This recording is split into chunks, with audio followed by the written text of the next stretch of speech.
Reincarnation, a word that evokes awe, skepticism, and wonder. Across centuries, across continents, cultures have passed down stories of souls reborn, lives repeated, and memories that linger beyond the grave. But what happens when a case of reincarnation doesn't come from ancient scrolls or distant lands, but from a quiet town in England? What happens when two young girls, barely old enough to read, begin recounting vivid memories of a life they've never lived? This is not fiction. This is the real-life case of the Pollock twins. Let's rewind to May 5, 1957. Hexham, Northumberland, a small, peaceful town nestled in the northern countryside of England. The Pollock family, John and Florence, were devout Catholics raising their daughters, 11-year-old Joanna and 6-year-old Jacqueline. The girls were inseparable. Joanna, the elder, was caring and creative. Jacqueline, the younger, was bubbly, playful, and known for a small scar on her forehead and a peculiar birthmark on her hip. They loved dressing up, playing pretend, and going to church. That Sunday morning, excited for the day ahead, the sisters walked to church with a friend. But they never made it. A distraught woman, under the influence of strong medication, lost control of her car, and in a horrifying moment, ran them over. Both girls died instantly. Their parents were shattered, and nothing, absolutely nothing, could have prepared them for what would happen next. In the months following the accident, John Pollock became obsessed. A devout man with deep spiritual beliefs, he started to wonder if reincarnation, despite his Catholic faith, could be real. He was certain his daughters would return. Florence, heartbroken and skeptical, dismissed the idea, until something extraordinary happened. A year after the accident, Florence became pregnant again. To their surprise, she was carrying twins. Identical twin girls were born on October 4, 1958. They named them Jennifer and Jillian. Twins did not run in either family, and from the start, things were strange. Jennifer, the younger twin, was born with two peculiar marks: a scar on her forehead and a birthmark on her hip, matching Jacqueline's exactly. The family was stunned. As the twins grew, more oddities appeared. Though raised with no knowledge of their deceased sisters, the girls began asking for toys that belonged to Joanna and Jacqueline by name. They remembered their old home, their school, and even details of a swing set that no longer existed. One day, the twins pointed to a school and said, "That's where we used to go." Another time, they recognized a park they'd never visited, excitedly recalling playing there. But perhaps the most haunting moment came when Florence overheard the girls playing a game. One lay on the floor, mimicking the tragic scene of the accident. The other said, "The blood's coming out of your eyes. That's where the car hit you." Florence stood frozen. The girls had never been told how their sisters had died. Even their personalities seemed eerily familiar.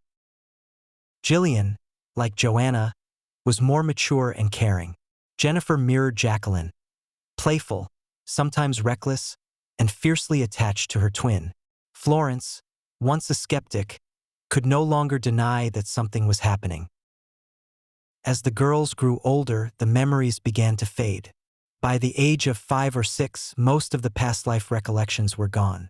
But their early years had been filled with moments that defied all logic. Enter Dr. Ian Stevenson, a respected psychiatrist at the University of Virginia. He devoted his career to the study of reincarnation cases in children. Stevenson interviewed the Pollock family, examined photos, compared behavioral traits, and found the case compelling. He classified it as one of the most evidential cases of reincarnation in Western culture. Dr. Stevenson was cautious.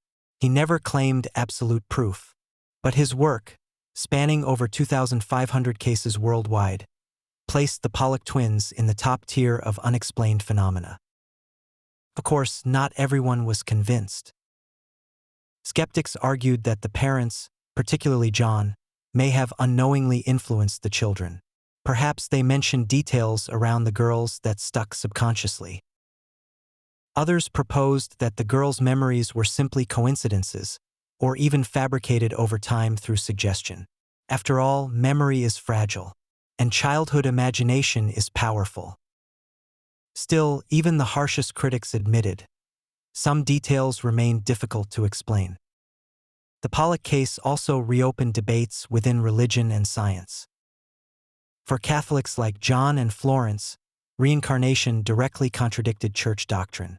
The idea of a soul returning in a new body challenged traditional beliefs about heaven, judgment, and salvation.